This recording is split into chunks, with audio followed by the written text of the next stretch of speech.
Today's Washington Tech episode is brought to you by Audible. Get a free audiobook download and 30-day free trial at washingtech.com/book.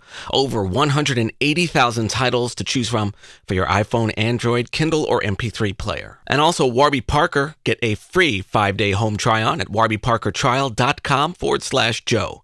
5 pairs, 5 days, and the try-on is 100% free. That's warbyparkertrial.com/Joe. Teens are using social media for a lot of different things. You know, they're doing things like posting selfies, but they're also telling us that social media is an important way for them to get connected with issues that they care about. Welcome to the Washington Tech Policy Podcast. We deliver the latest tech policy news and brightest tech policy experts to you, wherever you are, so you can stay productive, relevant, and informed in less time. From Washington, D.C., it's the Washington Tech Policy Podcast with Joe Miller.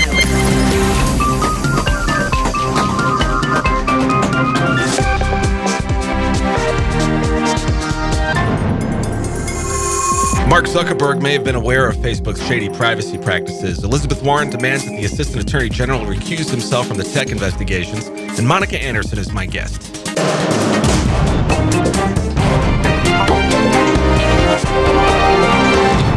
The Wall Street Journal reports that internal documents may show that Mark Zuckerberg knew about Facebook's shady data protection practices happening at the company. Sources say internal emails in which executives are seen grappling with how to comply with the requirements of an FTC consent decree included silence by Zuckerberg as to the implications of an app that had the ability to reveal Facebook user data on its own site, irrespective of the user's privacy settings on Facebook. U.S. presidential candidate Elizabeth Warren is demanding that Assistant Attorney General Makan Delrahim recuse himself from the DOJ's antitrust investigation of Google and Apple. In the past, Delrahim lobbied on behalf of both companies. Senator Warren wrote directly to the Assistant Attorney General saying that not recusing himself would create the appearance of a conflict of interest. U.S. Customs and Border Protection reported a data breach last week. The agency says thieves obtained traveler photos and license plate numbers via a malicious cyber attack to a subcontractor's network. The hackers did not directly access Customs and Border Protection's database. New America's Open Technology Institute, Free Press, and Georgetown Law Center's Center on Privacy and Technology lodged a complaint at the FCC Friday, claiming that AT&T, T-Mobile, Sprint, and Verizon have threatened public safety by enabling stalkers, people posing as police officers, debt collectors, and others by disclosing subscribers' location data to bounty hunters. The Wall Street Journal reports that Visa, MasterCard, Uber, and PayPal will each be investing around $10 million in Facebook's new cryptocurrency called Libra, which Facebook's planning to announce this week. Facebook's been largely quiet about the currency, but the Wall Street Journal reports that it would be a currency that's pegged to government-backed cryptocurrencies and allow users to use the digital coin to make purchases across the internet. Some experts are worried about money laundering. Finally, DC-founded Sweetgreen, the salad giant, is stepping up its delivery game. Even though Sweetgreen is now headquartered in L.A., it announced its acquisition of Galley Foods last week, also a DC-based company, to handle delivery logistics. This is Sweetgreen's first acquisition. Events.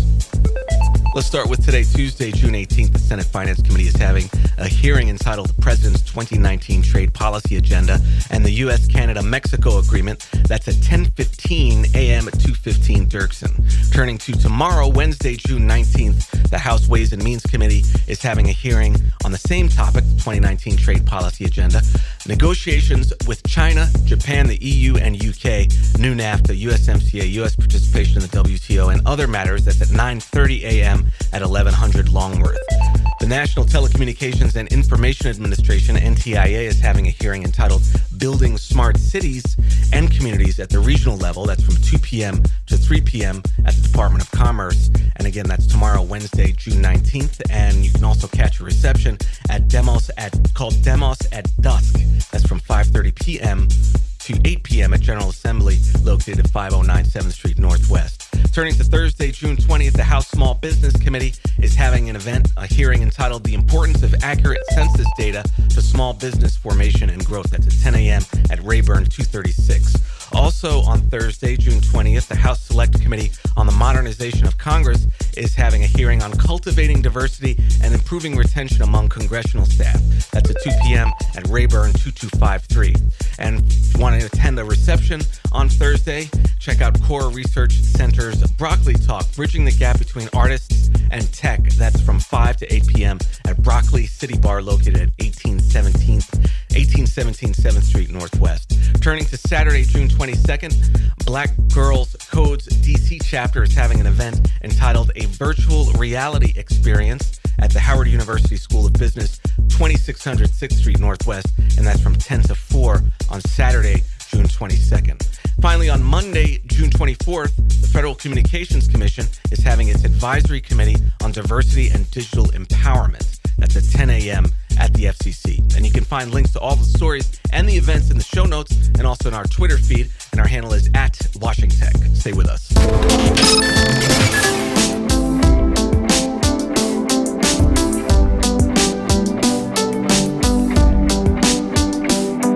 Audible is offering a free 30-day trial. Get access to hundreds of thousands of audiobooks by trying audible.com. How about Fall by Neil Stevenson?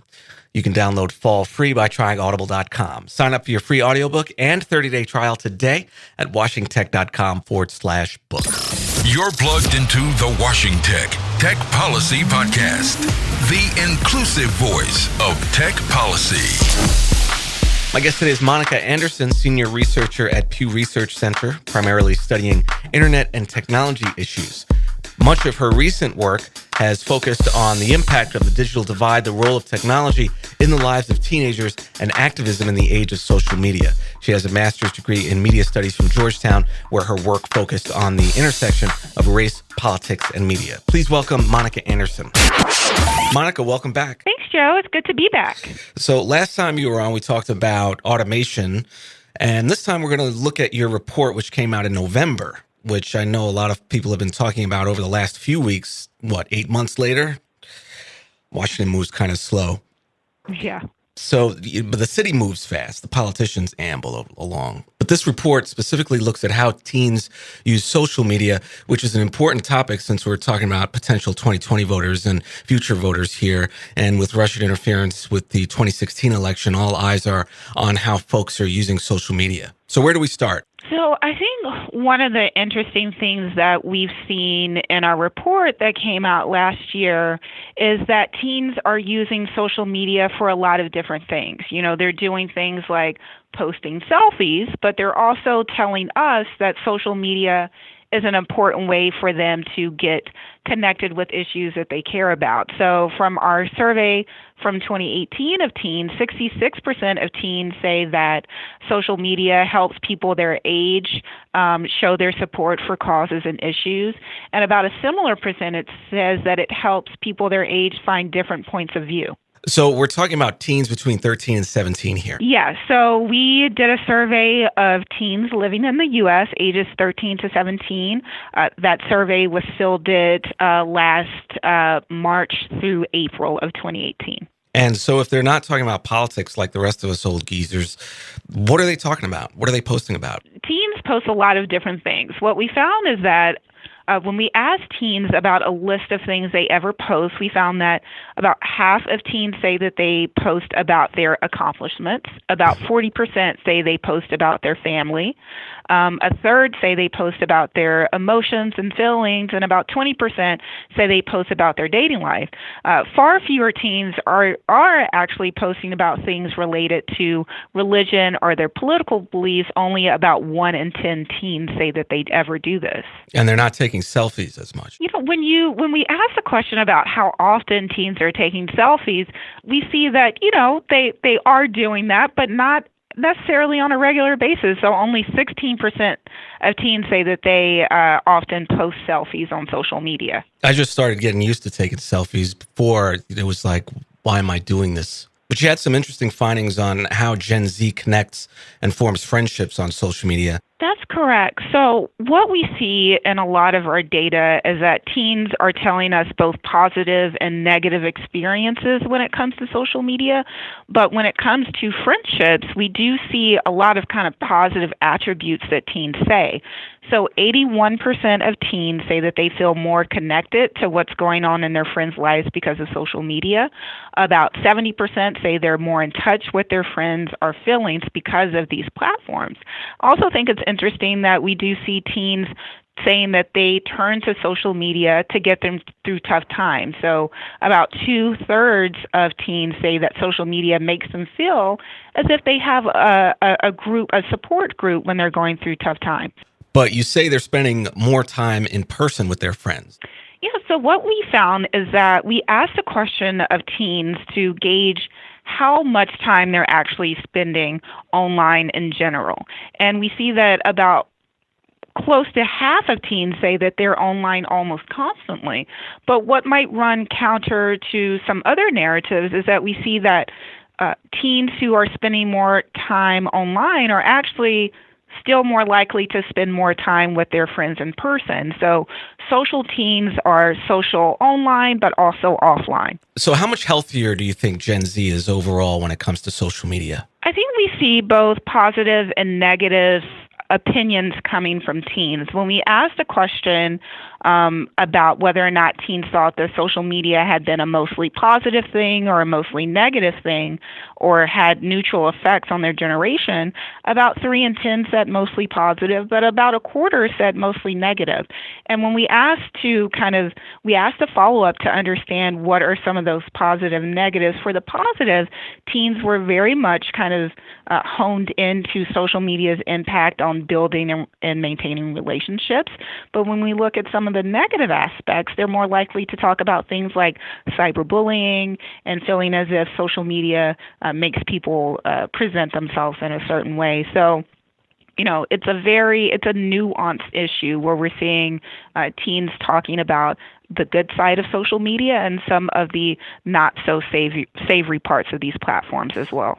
Well, thanks, Monica, for joining me. We, the policymakers and the media, have been obsessed with millennials for a decade or more now, and we're turning to Gen Z a lot more. And all I have to say is, as an Xer, is what about us? What about Xers? Yeah, I think it's also important to note that teens aren't the only ones that are struggling with some of these issues. When we've asked parents of teens some similar questions about whether or not they feel as if they spend too much time on social media, or, we ask questions of teens whether or not they ever experience their parents being distracted by their cell phone. And about half of teens say that this happens at least sometime. So I would say even though teenagers do stand out for their kind of online and digital use, that all generations are kind of looking at these issues related to things like screen time, things related to privacy, and how technology is impacting relationships. I've been trying to get you to call me an old geezer, but you won't do it. So nope.